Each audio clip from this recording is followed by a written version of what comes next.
ഇവിടെ ഇപ്പോൾ ഇത്രയും നേരം സംസാരിച്ച എല്ലാവരും ഒരു കമ്പനി സ്റ്റാർട്ട് ചെയ്തിട്ട് ഒരു ഗ്രോ ആയിട്ടുള്ളൊരു കാര്യം, അതേമാതിരി ടേൺ ഓവർ വന്നതിൻ്റെ ശേഷം ഒരു കാര്യങ്ങളാണ് പറയുന്നത്.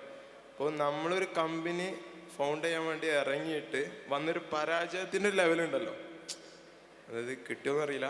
അതായത് ഞാനൊരു കമ്പനി സ്റ്റാർട്ട് ചെയ്ത് എനിക്കുണ്ടൊരു എക്സ്പീരിയൻസ് ആണ് ഞാൻ പറഞ്ഞത്. കമ്പനി സ്റ്റാർട്ട് ചെയ്തിട്ട് ഞാനൊരു 6 മാസം ഞാൻ എന്ത് ചെയ്തു, ഒരു ലെവലിലേക്ക് താന്നുപോയി, സൂയിസൈഡ് ലെവൽ വരെ എത്തിയ ഒരാളാണ് ഞാൻ.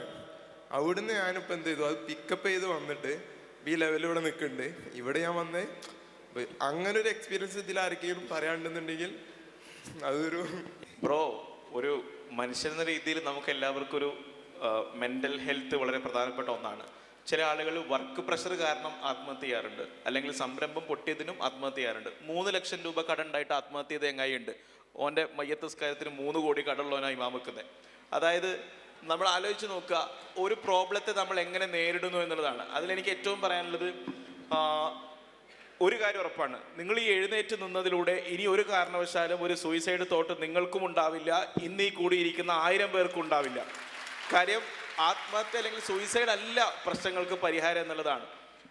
ഞാൻ എപ്പോഴും ഈ പ്രശ്നങ്ങളൊക്കെ വരുമ്പോഴും ഈ ബുദ്ധിമുട്ടുകളൊക്കെ വരുമ്പോഴും എൻ്റെ പാർട്ണർ അസ്ലം ഇവിടെ ഇരിക്കുന്നുണ്ട്, ഞാൻ അയാളോട് പറയുന്ന സമയത്ത് ഒരു ഏകദേശ സമാധാനം കിട്ടും.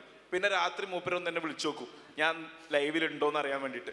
അങ്ങനെ നമുക്ക് ഷെയർ ചെയ്യാൻ പാകത്തിലുള്ളൊരു പാർട്ട്ണർഷിപ്പോ അല്ലെങ്കിൽ ഫാമിലിയിലോ സുഹൃത്തുക്കളിലൊക്കെ ആൾക്കാരുണ്ടാക്കാൻ വേണ്ടി നോക്കുക. അങ്ങനെ നമ്മൾ ജീവിച്ചിരിപ്പുണ്ട് എന്ന് ഉറപ്പുവരുത്താനുള്ള ഉത്തരവാദിത്വം നമ്മുടേത് മാത്രമാണ്. അത് നമ്മളങ്ങനെ ഏറ്റെടുക്കുക. ആ ഒരു മനോധൈര്യം ഉണ്ടാക്കിയിട്ട് തന്നെ മുന്നോട്ട് പോകാൻ വേണ്ടി ശ്രമിക്കുക. അത് സ്റ്റാർട്ടപ്പ് തുടങ്ങിയത് കൊണ്ടല്ല, അത് ഞാൻ നേരത്തെ പറഞ്ഞ ഒരു മനുഷ്യനെന്ന രീതിയിൽ നമ്മുടെ ഒരു മെൻ്റൽ ഹെൽത്ത് നമ്മൾ സ്ട്രോങ് ആയിട്ട് തന്നെ കീപ്പ് ചെയ്ത് മുന്നോട്ട് പോകാൻ വേണ്ടി ശ്രമിക്കുക. പ്രശ്നങ്ങളൊക്കെ ഉണ്ടാവും, സ്ട്രഗിൾ ഈസ് കോൺസ്റ്റൻറ്റ്. തിരയടങ്ങിയിട്ട് കപ്പലോടിക്കാൻ കഴിയില്ല. അത് മുന്നോട്ട് തന്നെ പോവുക.